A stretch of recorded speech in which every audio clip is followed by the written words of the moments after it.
Cette fois-ci, nous allons voir la dernière étape du raisonnement. L'acceptation.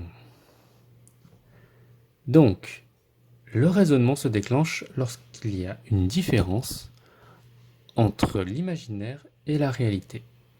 Quelque chose se produit dans le réel qui vient se heurter à notre imaginaire. Nous n'arrivons pas à comprendre ce qui est en train de se passer. Le comportement qui va être adopté va être sélectionné par deux moyens. Le premier, la capacité à résoudre le problème. Le second, l'énergie disponible pour résoudre le problème. S'il y a peu d'énergie, et si l'énergie à disposition permet de résoudre le problème, nous allons être dans le déni. Le déni, c'est la suppression purement et simplement de l'anomalie dans le réel.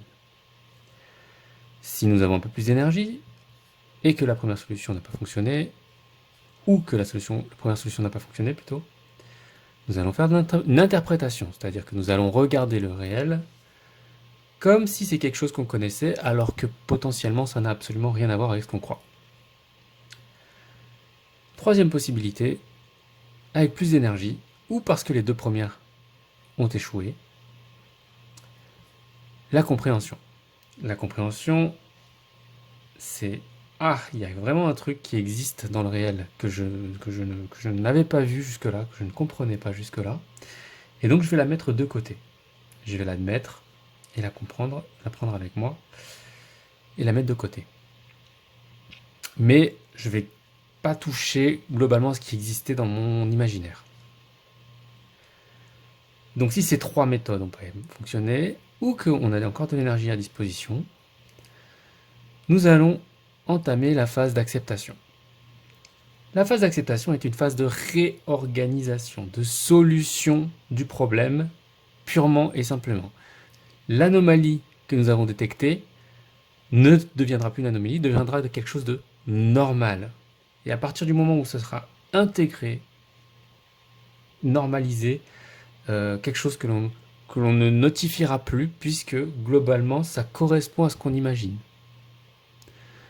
Donc, quand on aura passé toutes ces étapes-là et qu'on aura accepté la chose telle qu'elle est, ce ne sera plus quelque chose que l'on ressentira comme un problème, puisqu'on aura compris la solution.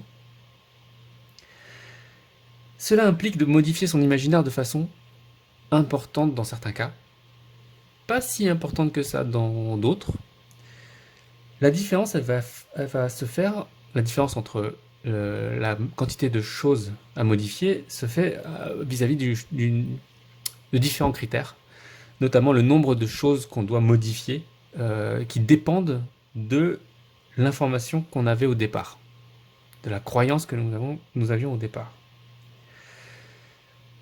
Plus cette croyance est dépendante d'autres croyances, plus il y aura de croyances à modifier. Et donc plus ce sera coûteux. Moins il y aura de croyances qui seront impactées, plus ce sera facile d'accepter.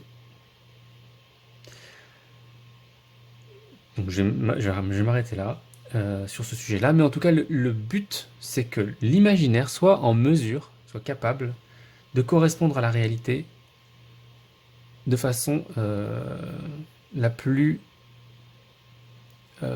réaliste possible. J'ai pas d'autres mots, je suis désolé. La plus conforme, pardon, plus conforme possible. Et en fait, il faut être capable d'imiter le réel dans l'imaginaire. Voilà, c'est à peu près ça le principe de l'acceptation. Donc c'est une action qui se fait bien sûr dans l'imaginaire et pas dans le réel. Le réel est laissé intact. Donc dans l'exemple de la bibliothèque, avec le livre mal rangé, dans une bibliothèque censée être rangée par ordre alphabétique, c'est se dire, le livre est mal rangé. Oui, c'est une chose qui arrive, les livres sont parfois mal rangés.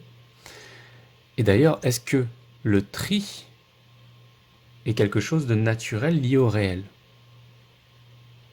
Ou est-ce que c'est quelque chose qui a été créé via l'imaginaire. Il faut accepter que le tri reste quelque chose d'idéologique, une organisation mentale que l'on reproduit dans la réalité, mais qui n'est pas réelle. Ça, c'est un point de vue. Je vous donne d'autres pistes si ça vous intéresse. Par exemple, vous pouvez vous dire, comme j'accepte qu'effectivement les tris ne soient pas, ça veut dire qu'il faut que quelqu'un passe derrière les livres systématiquement pour les retrier, parce qu'on sait que le réel te dit que de temps en temps les livres sont mal rangés, donc il faut parfois repasser derrière tous les livres pour savoir s'ils sont bien rangés. Dans l'idée où les livres vont être d'une taille différente ou vont pas pouvoir être rangés, il faut alors se dire que on va devoir créer un index. Dans cet index, nous signalerons la position exacte de chaque livre, et donc cet index pourra être rangé par ordre alphabétique, quoi qu'il arrive, alors que la bibliothèque pourra très bien être rangée dans des ordres différents.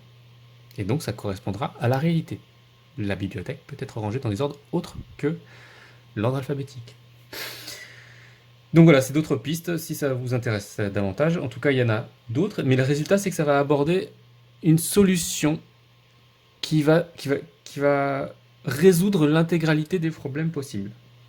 Voilà, si vous êtes conforme à la réalité, votre solution sera conforme à ce qui peut exister, et donc être en capacité de résoudre 100% du problème, sans qu'il y ait d'exception, sans qu'on ait d'anomalies suivantes par la suite, et en fait on n'aura plus besoin de réfléchir à pourquoi est-ce que les livres sont bien rangés ou mal rangés.